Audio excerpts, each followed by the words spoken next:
Hey everybody, this is the Netflix Book Club. I'm Stephen McDonald. I'm Casey Aurora. Dennis Rooney. This week's pick is Enron, the Smartest Guys in the Room. It is a documentary from 2005 about the Enron Corporation and the awful, terrible things that they did as a company and the ways that they essentially lied to everybody and then stole a lot of money from people. So my initial reaction to it is I've seen this movie a lot of times. I have to admit that upon watching it again, it is not as good as I remember it being. I love the story. I love the story of Enron. I love the behind the scenes stuff. I love all of that, like how that company worked, all of that different stuff. As a documentary, it's got problems, which I didn't realize it had nearly as much anymore. That crap is mad boring. Yeah. Yeah, I'm going to be honest with you guys. That was real boring. It was, I mean, I get the information. If you don't know people can be crappy at this point in your life, this documentary isn't going to help you. So that's a don't stream it? That's a don't stream it. I'm going to go with don't stream it as well. Here's my thing. It was too smart for me. I still don't know what the hell I watched. I don't know. I know nerds did bad things to both nerds and regular people alike.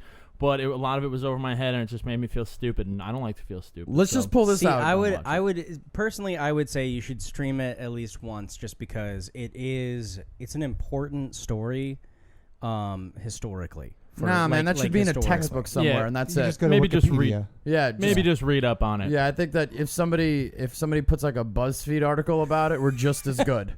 And it circulates around, that's just as fine as watching this movie, which is like 90 minutes long. I think it was like an hour 40. It was long. Hour 48, I think. So yeah. 2 don't watch it and 1 watch it. Yeah. 1 watch it. Yeah, because I like people to make their own 109 opinions. minutes. That's a lot of minutes, man. It's a lot of, and I just couldn't. You know what it is when nerds get into positions of power, they become awful people. They become the bullies. Yeah. So. Okay. Well, if you agree with them, then don't stream it. Just keep listening after this entire thing.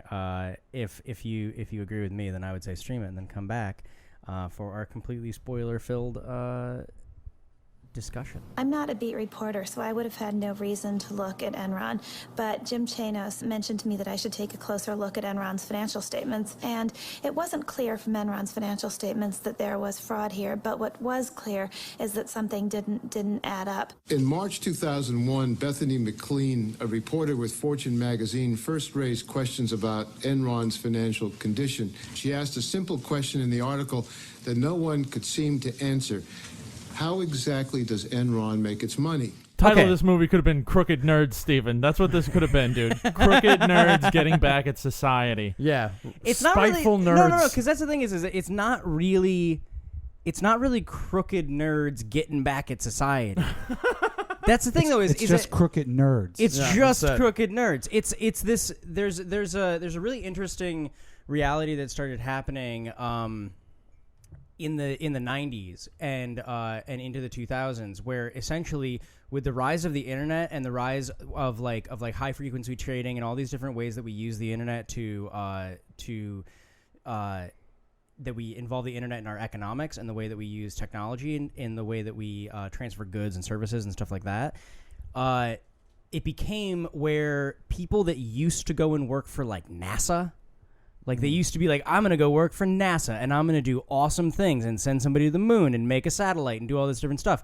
We're like, I can make a shitload of money in finance by taking the same math and putting it to it. And Enron was one of the first companies where that was like they had super smart guys who decided to use all of their intelligence and all the stuff that used to go towards like engineering and science and focus it towards generating new revenue. And then it all collapsed because it's not actually like a great way of doing things. Yeah, that's true. You don't really learn anything from it either. Like, it's just the same old, like, all right, people can be corrupt. They can do awful things. Like, you see this time and time again. And that's why it was just kind of like, all right.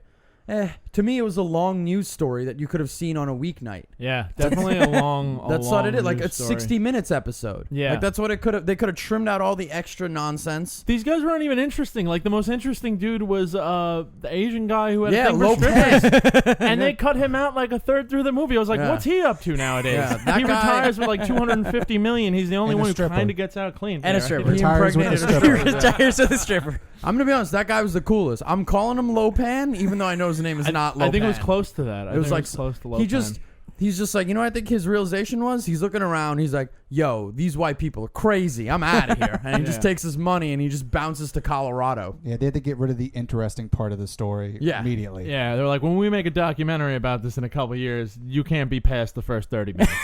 The nerds are going to have the meat and potatoes of this documentary. But here's the thing, though, too, is that, like... I would love to watch a spin-off with him only in it. That would be a very interesting documentary. He should have, like, a FX series. That his whole section, by the way, let's just separate Lopan's section from the rest of the documentary, okay? Yes. Lopan, You're so confidently using the wrong name. I don't care.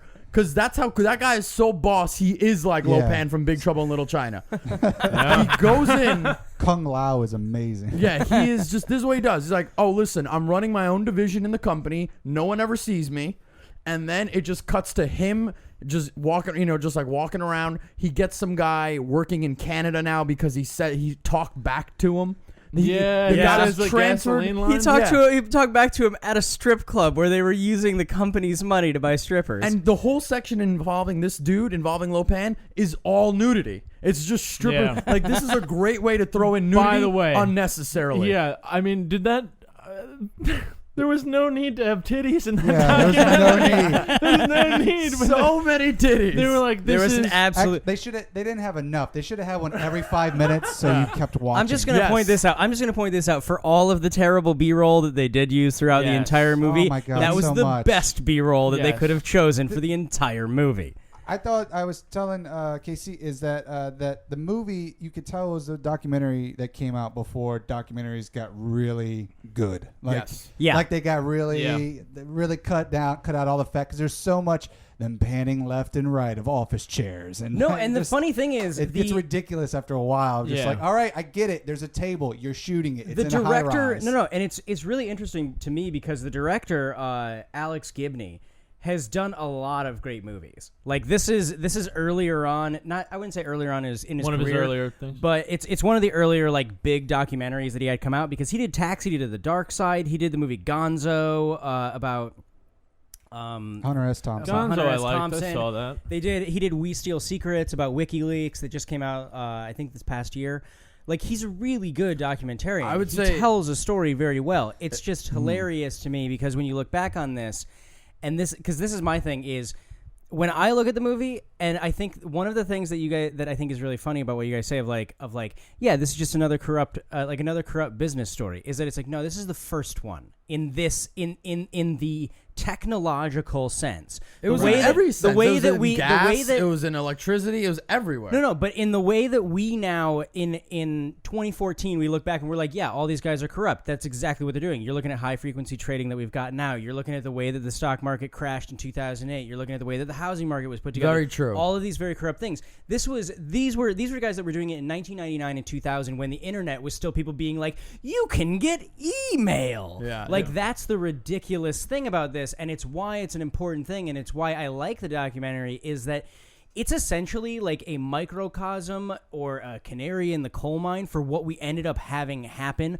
across the country in multiple different sectors. It's a good historical piece. That's and that's Kind why of I a like it. Is landmark that it's for got that sort that of landmark crime. historical piece thing where Yes. It's a very good historical piece because it was boring. that's I will say the say that. soundtrack was good though. You know I what did I- enjoy That the was what he kept soundtrack? saying. I walked in on Dennis. Yeah. I walked in I on love Dennis the watching the thing, soundtrack. and he literally pauses the movie and goes, "The soundtrack to this movie is amazing." Yeah. I'm like Love Fool, Red Hot Chili Peppers. They're It's killing like they it. shot this very like 45-year-old man documentary, Yeah. and then they're like, we need Yeah. to add another 20 minutes. Sure, it's going to be a little too long, but let's just throw in some titties, some motocross, and some 90s songs, Yeah. and boom, we got a marketable Well, this is what I will documentary. say because I watched it the other day, and then I rewatched it this morning. I watched like segments of it this morning to prepare, and and I was watching that part with the motocross thing, and I was listening. Very because long scene.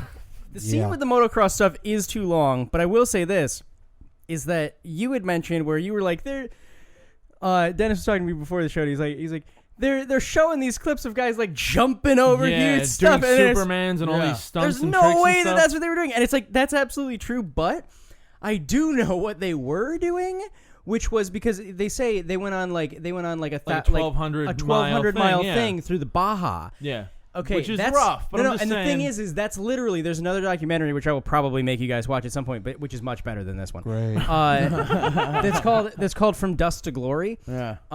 Where it's an entire documentary about the Baja 1000, which is a race that they have all the time there, and literally people die. Like people die, like they hit shit and they flip over and they die on that trip. So it was like a ridiculous trip they went on. It just wasn't jumping over things. 1,200 miles tricks through the stuff. Baja, I'm sure is rough. But keep in mind, these guys aren't racing and they're millionaires, so they're probably hiring local dudes to help them out. They have all the best stuff. They're hiring someone else to race, and they're like, Tell me behind you. No, see, this is the thing, and this is what that scene I think was trying to point out, and it didn't do a great job of it. But it's what it was trying to point out is that these guys weren't those guys. These guys weren't the guys that were like where you have this depiction in a certain sense of like CEOs and these different things where it's like some guy in a suit being like oh, there's my race car that's out there, I'm a part of this team, and they aren't a part of it. No, these are guys where essentially like the adrenaline that these guys work off of is the kind of adrenaline where it's like every day I go in and I sit on a trading floor and I trade like $150 million worth of natural gas. Right. And it's like the pressure and the intensity of those kind of guys, the kind of thing where somebody sits and they go, and the thing is that they're on the hook for it to a certain extent when you're trading commodities like that, where your company is on the hook for it. So every single day they can make bets on the marketplace where they're up to their eyeballs $2 million, where they lost $2 million that day, and they've got to clear it the next day, where they've got to be able to manipulate the price, push things along. And this is during a time period where everything wasn't digital. Now everything in the commodities market is based on algorithms. It's essentially algorithms fighting with each other. This was during a different time period. I don't like how this nerd is trying to make nerd sound so extreme. Yeah. I can't wait for your suggestion 3 weeks from now where you suggest we take a nap.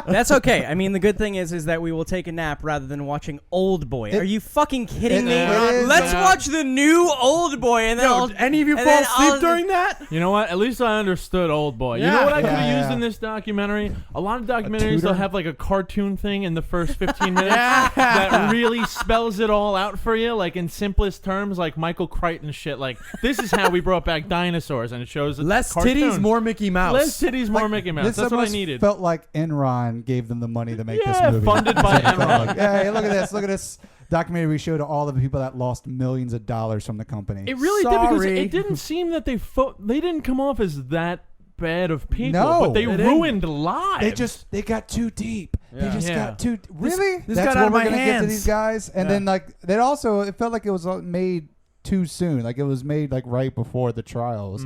It was made off the 2003 The trials happened book. in 2006. The only it was time made they in really 2005. Yeah, it was made in 2005. I know the trial was in 2006. It was based on the 2003 book of the same name. Yeah, and they were probably making the documentary like a year after that. So it was the documentary was probably made in 2004. Yeah, right on the back of the book. Like so, a couple years out, I felt like this should have been made. Like once the fog got lifted a little bit. But it never really is, Yeah. though. They never really do that. They try because they want to get it jump while it's hot. Yeah, get it while it's hot. Yeah, and then I you don't guess. really see. Well, the other thing you got to remember is that like I said, 2005 after historically, 2001 collapse. That is pretty. Yeah, well, I mean it's still like hot. 2005. Nobody knew that 2008 was coming. I knew that it was point. coming. I knew was it only the 3 whole years time. away. I'm like, look at these silly geese in this movie. Did you guys get all your money out of your investments? Did you guys get? All What? 12 gonna say- I put it right into Chuck E. Cheese immediately. So I mean the three guys involved. It was Ken Lay, Jeff Skilling, and Andrew Fasting, I believe. Or Fast out, yeah. Yeah. Ken Lay died. He had a heart attack. Yeah. And supposedly he's Oh, this dead. isn't featured in the doc. No, it's That's not. This is it. the This aftermath. is aftermath. Oh. Yeah. What's it called? Skilling was sentenced originally to 24 years, and but some then months. they took out They took 10 years off his stay, and now he's only doing like 10 or 14 years. 14, I hear he's and only then gonna- as soon as he can be released is like 2020. I hear he's only going to do like. no 2017. He's up for parole. I think Parole, it yeah. is. So he'll be out soon anyway. He'll be out even sooner. You Yeah. know why? He's doing the taxes for all the guards. Fantastic. That's true. I wish you had let he me better squeeze get busy that in. living or- or get busy dying. Yeah. Yeah. And then the other guy, Andrew Fastiger, I don't know what happened to him. I think he took it. He took it. I'll tell you who's still Andy- having a good time. Yeah. Lopan. Lopan. Yeah. He's just sitting there. He really is. He's the guy who went out with the best. That's Smartest. One of Yeah. the things I'll say is that what I think is interesting about the guys that really fucked over the company, where it's like when you've got like Kenneth Lay essentially was like an old school CEO. He was like just in it to make money, but in the same way that like Goldman Sachs is just in it to make money. Like it's a normal thing. Right. And Jeff Skilling was like this, I'm a prodigy, I'm so smart that you can't stop me. It's ideas will always make us money. We'll always be able to dig ourselves out of a hole because of these ideas. Whereas Andy Fastow is just a sociopath. Like, he just doesn't care. Yeah, he's just a the guy. punk. Like the thing is that when you look at these other guys, that's what I think is kind of interesting about the documentary and why it doesn't feel as much like an attack on these people for, like, ruining people's lives, is that I really do think that, like, Kenneth Lay was greedy, but didn't think he was hurting anybody, like, internally. Jeff Skilling was just continually like, I'm smart enough to get myself out of this. We can totally get ourselves out of it. And when he jumped ship and sold all his stock and made a shitload of money, that was when it was like, okay, well, you're an asshole. I liked him when he like, played you're a Darth dick. Sidious. But, Oh wow! wow. Okay. Wow! And then That should be in the whereas- documentary for how bad that was. But Andy Fastow just didn't care. Like, Andy Fastow was like, he seemed to revel in the idea that he was screwing people over. Majority of them He was just didn't one care. of those guys. That- It's not that they didn't care, but like Andy Fastow seemed like it was like he had looks on his face throughout the entire proceedings, everything that was going on, where it was like you stole $100 million from somebody, and he's kind of like, yeah. I didn't like also, but they also try to put in that kind of that Milgram experiment where they put there's like, well, I mean, they were told by higher ups to do it, so I guess they were just given orders. Yes. And Yeah. it's like, Yeah. how many phone calls they played and different stuff throughout the movie. People knew within that company. I can't people I can't within not believe the Milgram that experiment people- thing, though, that wasn't supposed to be towards the people that were in the company. That was supposed to be towards the analysts that were listening to the company. So the company just says, yeah, everything's good. And then the analysts were turning around, and instead of analyzing anything, instead of actually looking at the numbers, Right. essentially the big like they're so charming thing that the guys at Enron did was that they built a set of numbers that was so quote unquote complicated that they turned to somebody and they went, it's too complicated to understand. Trust me, it's good. And then the analysts didn't want to lose their job by saying, I don't understand these numbers. And then they ended up going, okay, cool. Cool. You say it's good. I believe you. I do like how Enron was just blatantly assholes with their slogan, "Ask why." Yeah. Asshole. Go ahead. Ask why. Yeah, I like the guy at the end. He's just like, I just didn't ask why enough. Oh, yeah. That was so stupid. I was like, you prepared that, you. I don't- Yeah. I don't know if there was one likable person they interviewed. What was the priest? Even the priest, I was like, The blonde chick. Sharon Watkins. How is she not likable? the blonde chick? The the blonde one, the whistleblower. Yeah. Yeah. The blonde chick. Yeah. The Southern Belle lady. Yeah. Who just Fuck her. condescending. She was I'm the sorry. best. No. She was so hot. Dude, she was annoying. She was upper class. I She was- was snooty. Are she you was kidding me? Oh no, I meant the other one. The one that went for the fatter one. The one who was on the couch in the dark Yeah, room? yeah. I The liked one- her. the one that I liked her. Purposely made it darker so you don't have to look at her. Yeah, she co-wrote the book. They had her. She was co-writer of the book. Oh, yeah. The I mean, smartest guys I in the liked room. her Yeah. more, but she was still kind of, you know. What I Good. think Yeah. what I think is just- interesting. I'm not it's just- up for it's interesting snitches, how- even if they are taking down Yeah. like a huge I'm not up for corporation. snitches. You're not okay I'm not with up for whistleblowers. snitches. The way, Even- no, just the way in her Well, interview. her, no, her. I don't know. Here's the thing: these She guys was were fine as hell. businessmen. These guys were businessmen up until they were actually doing illegal things. I'm like, you know what? If they're smart enough to do it, and other people are buying into that shit, they're businessmen. They're making money. Like, how can I knock that in a way? Well, no, As long and as they're that's- not That's one of the things that right off the bat in the movie, there's two things that they have a problem with. But Where that's it's bullshit not because I'm just accepting these rules that, hey, It's they not didn't break the rules. It's okay. Well, no, it's not. That's the thing is that it's not about that they broke the rules. It's not about. It's that the rules that we have set up as a society are completely fucked.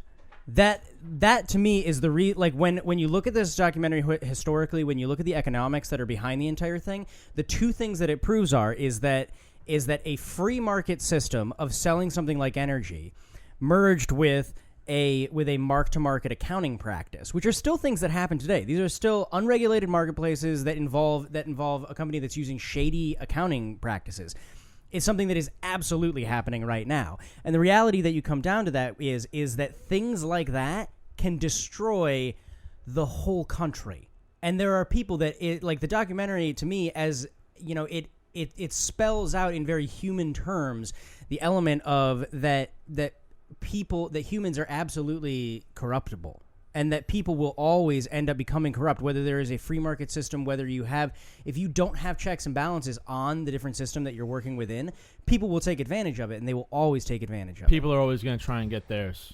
Yes, and I like the fact that they tied in with the president of George Bush. Yeah, that but whole I aspect didn't feel was like really they went good. deep enough with They that. didn't. They No, didn't they go deep didn't. enough Yeah. into the aspect didn't. of. But maybe that's because when it came out, were they getting, when they were trying to Yeah, they might have been email getting or flack, contact yeah. those people, maybe they didn't want the flack, or maybe and they weren't at getting the time, information. When this movie came out, Bush was the president. Yeah, that's what I'm Yes. saying. That's When why it's this- like that's now why, it almost looks like in hindsight, it's like when I watched this, I was like, yeah, he was involved in that. But it's like when it came out, it's like the president right now. Yeah. It's like if they in the thing had like Barack Obama's largest contributor was Enron, is that it's like it'd be like, oh shit, because he's the president now. yeah. But Yeah. it was a little bit more scathing at the time. I Which could is crazy. I could have used them going deeper into the presidential thing, and also like we said earlier, we didn't really see any like human how people got ruined. We saw the one lineman guy, the one Yeah, electrical yeah. dude, Yeah. who's like, I had 300,000 saved up in my pension, and They now gave him like $20 to be in the movie. 2,400, something like that, something 1,200. absolutely. See, that's why people go into their jobs and shoot up the fucking place. Or the Yeah. lady who threw the pie at Skilling. I love Yeah. that blueberry. What was the symbolism of the blueberry? She was no sour. idea.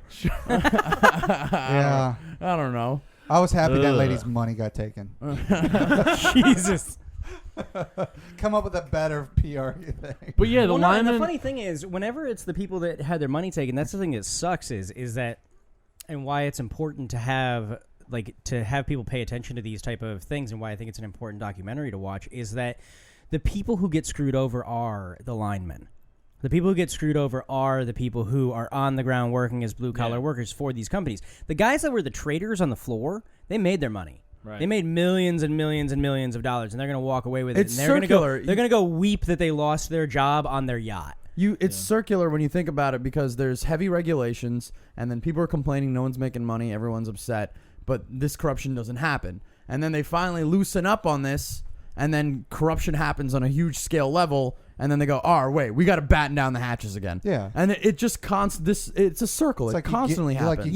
you give an inch and Lopan takes the stripper. It's just Yeah, what and that's happens. it. Listen, I'm excited for smartest guy in the world, a Lopan story. That's what I'm looking I forward would to. stream the shit out of So, it. Yeah, I would stream that twice. I think that we absolutely should have that be the thing, and not even reference the fact that his name is not Lopan. We do an episode of it and it doesn't exist. Did you see when he took her to Antarctica? How sweet! All right, so I say don't stream it. I'm sticking with that. It wasn't that interesting to me, and it wasn't even that well made, I don't think. So that's my opinion. I'm going to say don't stream it. I think it was like a long news article. You could have probably at the time. But, I mean, it's good. It's just not worth watching. I would say stream it and have a nice, good laugh at all of the B-roll that they use, because it really is terrible. Titties. I agree that it's terrible. Okay, all right. And, Okay, this has next- been the What do we got Netflix next Book week? Club. What do we got next week? This has been the Netflix book club. Next week we are going to watch Chinatown with Jack Nicholson. That's my choice. Ooh, Dennis very Rooney. excited. I think he's going to Have be you guys seen dead it? soon. I have it. You guys I'm haven't not. seen it? Casey hasn't seen it. I haven't seen it. Have you I've seen it? You excited to watch it again? I'm excited to watch it again. I haven't seen it in a number of years. Awesome. Tune in next week, guys. Thanks for listening. And next week, guys. Thanks for listening. And next week, guys.